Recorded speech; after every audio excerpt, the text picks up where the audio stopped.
lesbian empty nester. I was a lesbian soccer mom.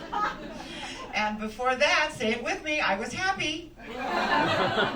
It's all different now. It's all different now. As the one lesbian mother on the lineup, I can say this with full confidence, that I am actually, in real life, a motherfucker. Anyone else? Your dad. Okay.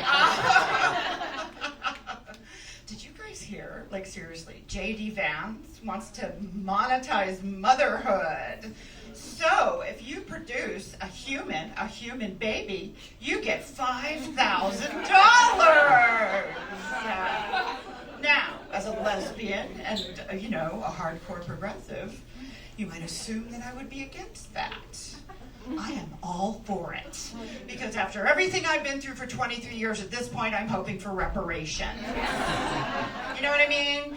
And, quite frankly, what is $5,000 in Los Angeles? Like 2 months of preschool? Do you know where $5,000 is a lot of money, you guys? The hillbilly states. You know what I mean? You could probably get a house down by the Dow plant with the stinky creek right next to it for $5,000. But are those really the people we want reproducing? I don't know. And that is the end of the coastal elite section of my set. You're welcome. Okay, so with your permission, I'm going to give you a little insight into what it is like being an Asian comic. I am half Japanese and half European. I am Asian, but sadly, I am just white enough to be aging poorly. Not a lot I can do about that. But occasionally, I will get approached by a paler comic, what I like to call a round eye.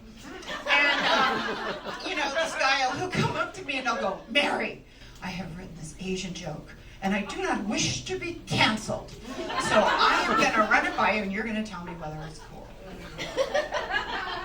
My response to this individual will be entirely determined by how I feel about him. Because if he's an asshole, or if he's just looking for my permission to be racist, I will be like, "Oh my God, I love that joke! We love it when you white guys do the accents! Lean in! You, sir, have a flawless Vietnamese accent." Okay, but I did have a full circle moment the other day. I was in Palm Springs doing some shows at a hotel, and there just so happened to be a cheer competition going on at the same time. So my partner and I were traipsing around downtown Palm Springs, and we walked by Sephora, and like locusts, like streaming it out, are all these like adolescent girls with more makeup than Tammy Faye and Liberace combined, So I wrote a little joke in my head, went up to a male counterpart, I said, "Keith, I've written this little joke, I'm a little nervous about it." He's like, "Oh, that's solid. You should open with that joke." So I get up on stage, I look out. The entire crowd is made up of inebriated cheerleader moms of adolescent girls. And I said to them that downtown Palm Springs reminded me of Epstein Island. I proceeded to have the fucking longest 30 minutes of my life. Those bitches did not crack a smile once. It was a disaster. Karma. Anyway, so the other day, my partner Susan and I were out to dinner, and my son, who never FaceTimes me, he FaceTimes me. And so, I'm like, "What is it? I'm going to eat." And he goes, "I gotta talk to you. I hurt myself." So, snap into mom mode, you're like, "Okay, what happened?" This is what I hear, or I see on the phone. He goes, "I hurt myself having sex."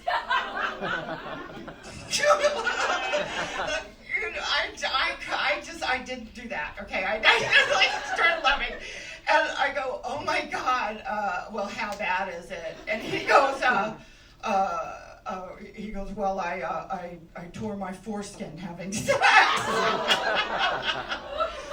And I go, okay, again, how bad is it? He goes, it's like a puzzle piece. A puzzle piece? Like Rhode Island or Texas? How big a puzzle piece? I did not find that funny. So this, you guys, is when I did start spinning out. Because I'm like, again, like, please explain to me what happened. And he goes, okay, this is what he said. He goes, I was with Barb. Ma'am, what 21-year-old is named Barb? Who the fuck is Barb? Is Barb some VFW cocktail waitress with her, like, cigarette-stained hands touching my baby Buddha? Oh my God! So, like, I had to do, honestly, the most horrifying thing I've ever had to do as a lesbian. I had to ask my 21-year-old son for a dick pic. Okay. All right. So you're not supposed to laugh at your own jokes, but okay. Anyway, so he sends me this picture, and he has it wrapped like he's some Civil War amputee, you know, like from some really depressing Ken Burns documentary, you know. And I'm like, okay, this is not in my wheelhouse. Turn to Google, you know? So, like, seriously, all you need to do is, like, keep it clean and a little Neosporin, give it a little time, and then you're good to go. And there's a message for any uncut gems in the audience, but I don't think we're heavily populated tonight. So my partner Susan and I, we had quite the journey to becoming parents. We went through 5 rounds of IVF. Not sure why everything is a journey now, like we're Frodo Baggins, but you know, here you are. And what had happened was, I got diagnosed with a condition called incompetent cervix after I got pregnant with multiples. And the body goes, oh, this is what a baby weighs, time to exit. And it resulted in a tragedy. But it is also how you know. It is the men who write the medical journals. Incompetent cervix? Erectile dysfunction. Okay? Erectile dysfunction just sounds like if you smack the side of it and turn it off and on a couple of times, it might start working again. I mean, it's not incompetent dick, right? You know? Incompetent is a little judgmental in my estimation. You know? So the time that it worked, we were conservative for the time. We only transferred 3 embryos. One of the embryos, the doctor pulls me aside. He says, Mary, this is the very best embryo you've ever created. I did that. You guys want to talk about an expensive egg? That is some Erewhon shit, you know? And the other 2 were, as the young people like to say, mid. Okay, so we threw those up there.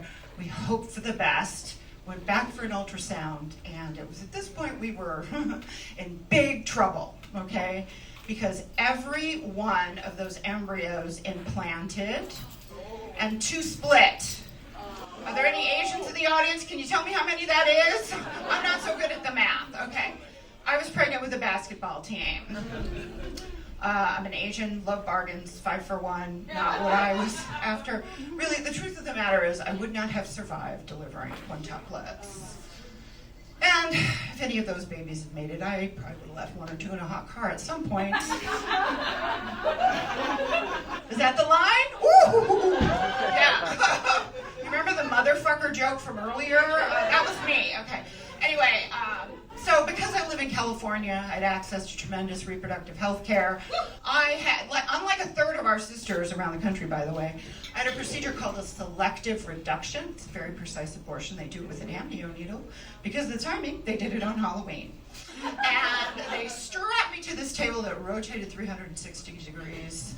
I was the Dyke of Frankenstein. And, but it worked. It worked. I had 2 healthy twin boys. They both, one weighed 8 pounds and the other weighed over 7, so they were some big fellas. But it did leave me with an intrusive thought. Do you guys know what an intrusive thought is? Like one on a railroad track, you can't get out of your mind. Like decade after decade. The thought is, I don't think the doctor left the best two in there. If you were to see my knuckle draggers, you might agree. They're not even gay, for Christ's sake. I took them to all the brunches. You guys are tremendous. Thank you so much.